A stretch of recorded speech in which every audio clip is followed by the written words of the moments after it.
Selamat datang di video pembelajaran mengenai analisis literasi keuangan dan minat investasi mahasiswa. Pada kesempatan kali ini, saya ditemani oleh rekan kerja saya, yakni Kalisha Apriliana dan juga Rachel Mangiri. Saat ini kita sedang menyaksikan sebuah era di mana demografi investor domestik bergeser secara radikal, di mana pasar kini didominasi oleh kelompok usia di bawah 30 tahun, yang sebagian besar adalah mahasiswa. Disrupsi teknologi finansial telah memangkas habis hambatan masuk atau barrier to entry. Siapapun, termasuk mahasiswa dengan uang saku terbatas, bisa membuka rekening efek secara instan hanya modal smartphone. Namun, kemudahan ini memicu kondisi asimetris atau paradoks di lapangan. Akses digital yang melimpah ruah ternyata tidak berbanding lurus dengan kematangan kognitif finansial mahasiswa. Terjadi pergeseran motif yang cukup mengkhawatirkan. Investasi yang esensinya adalah perencanaan keuangan jangka panjang seringkali terdistorsi menjadi ajang spekulasi demi pemenuhan gaya hidup dan eksistensi di media sosial. Akar masalah dari fenomena ini bermuara pada satu hal, yaitu keterbatasan financial knowledge atau pengetahuan finansial yang membuat mahasiswa menjadi kelompok yang sangat rapuh terhadap bias psikologi sosial.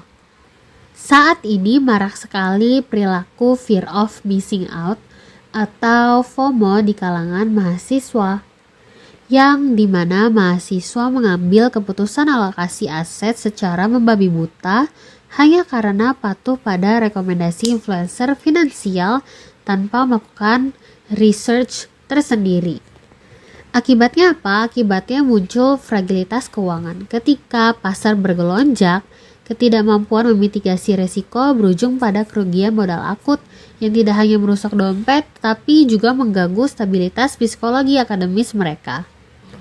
Lebih jauh lagi, tingginya minat investasi yang buta. Literasi ini menjadikan mereka sasaran empuk bagi skema investasi ilegal dan penipuan berkedok investasi digital. Untuk menganalisis fenomena ini secara ilmiah, kita memerlukan kerangka pemikiran dari Theory of Planned Behavior yang dikembangkan oleh Icek Eisen.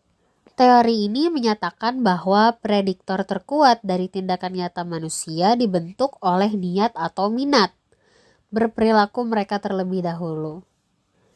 Jika kita dekomposisi terhadap minat investasi mahasiswa, ada 3 pilar utama untuk menyusunnya. Yang pertama adalah sikap terhadap investasi, yaitu bagaimana mahasiswa mengevaluasi aktivitas pasar modal. Apakah dinilai menguntungkan bagi masa depan mereka?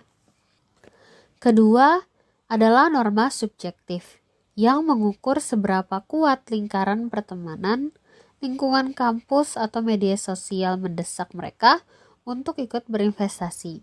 Dan yang ketiga adalah persepsi kontrol perilaku, yaitu keyakinan mahasiswa terhadap kapasitas diri mereka sendiri, baik dari ketersediaan modal maupun pemahaman teknologi untuk mengeksekusi investasi tersebut. Halo, saya Rahel Mangiri. Di sini saya akan melanjutkan materi tentang Behavior Finance Theory. Teori ini hadir untuk mengkoreksi asumsi ekonomi klasik yang mengklaim bahwa manusia selalu bertindak rasional di pasar keuangan. Faktanya, investor mahasiswa sangat rentan dikendalikan oleh emosi dan bias kognitif. 2 contoh bias yang sering terjadi adalah overconfidence bias, di mana mahasiswa merasa sangat hebat dalam menganalisis pasar hanya karena pernah menang sekali secara kebetulan.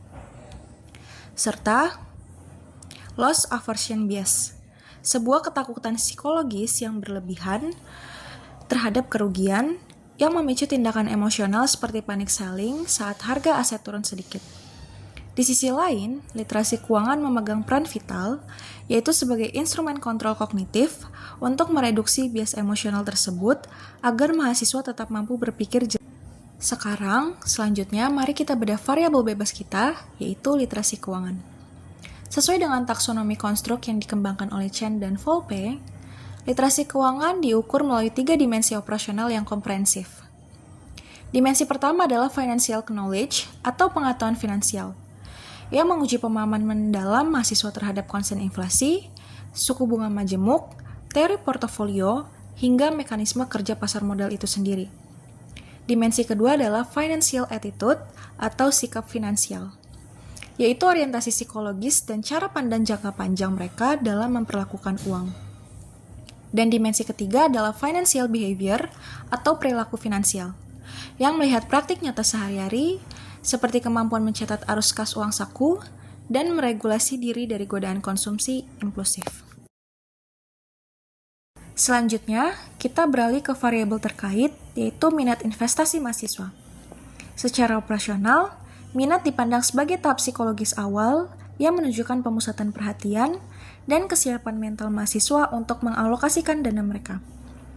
Ada 3 indikator empiris yang membuktikan tingginya minat investasi ini. Pertama, adanya intensitas pencarian informasi secara mandiri, seperti membaca laporan keuangan emiten atau pergerakan nilai aktiva bersih. Kedua, adanya investasi waktu akademis, di mana mahasiswa rela menyisihkan waktu luang mereka di luar jam kuliah untuk mempelajari analisis teknikal, fundamental, atau mengikuti sekolah pasar modal. Dan ketiga adalah komitmen alokasi kapital, yaitu kehendak kuat untuk secara disiplin menyisihkan sebagian uang saku sebagai modal awal investasi, bukan sekedar menggunakan uang sisa. Saya Kalisa Berliana yang akan melanjutkan menjelaskan materi. Lalu, bagaimana hubungan kausalitas antara kedua variabel ini? Penting untuk digarisbawahi bahwa literasi keuangan tidak serta-merta membuat seseorang langsung kaya, melainkan menumbuhkan kejelasan berpikir atau cognitive clarity. Tingginya pemahaman keuangan akan mengikis persepsi takut yang berlebihan terhadap ketidakpastian pasar modal. Dampaknya, kualitas minat investasi yang dihasilkan akan jauh berbeda. Mahasiswa dengan literasi keuangan yang tinggi tidak akan mengembangkan minat untuk berspekulasi jangka pendek atau gambling. Mereka akan membangun minat investasi berbasis nilai atau value-based investing yang resilient, terencana, dan adaptif terhadap naik turunnya fluktuasi pasar. Di samping hubungan utama tadi, kita juga harus melihat beberapa faktor kontekstual yang ikut mengintervensi minat investasi mahasiswa di dunia nyata.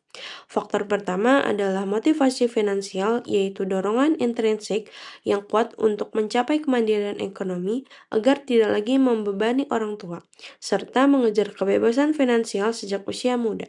Faktor kedua adalah orientasi persepsi risiko. Mahasiswa modern memiliki pola pikir unik di mana risiko tidak lagi ditakuti sebagai penghambat, melainkan dipandang sebagai prasyarat logis untuk mendapatkan keuntungan atau prinsip high risk, high return. Dan faktor ketiga adalah fasilitas teknologi informasi, di mana kenyamanan visual, kemudahan transaksi, dan fitur edukasi dalam satu aplikasi investasi bertindak sebagai jembatan yang mempercepat konversi minat teoritis menjadi tindakan eksekusi real.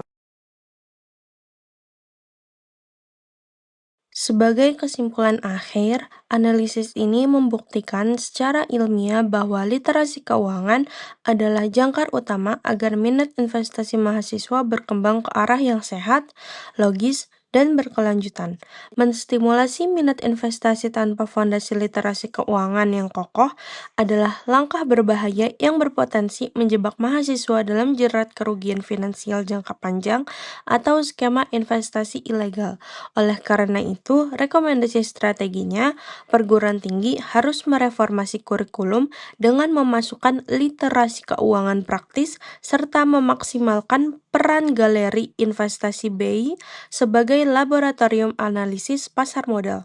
Sinergi keregulasi antara universitas, OJK, dan sekuritas juga harus diperkuat untuk membanjiri ekosistem digital mahasiswa dengan konten edukasi yang terpercaya.